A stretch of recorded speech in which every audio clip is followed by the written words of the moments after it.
தமிழக பாஜக கட்சியின் மாநில தலைவர் அண்ணாமலை ஆதி திராவிடர் விடுதியில் உணவு சரியாக தரமானதாக இல்லை என்று குற்றச்சாட்டு தெரிவித்த நிலையில் இதற்கு தற்போது அமைச்சர் சேகர் பாபு பதிலடி கொடுத்துள்ளார்.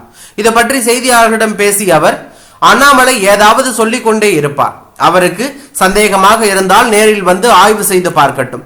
டெல்லி சென்ற அண்ணாமலையை பலார் என்று அறை விட்டு அனுப்பி உள்ளார்கள். அதை மறைப்பதற்காக இங்கே வந்த பிறகு ஏதோ பேசிக் கொண்டிருக்கிறார். இங்கே வந்த பிறகு அதை மறைப்பதற்கு ஏதாவது பேசினாதானே ஆக வேண்டும்.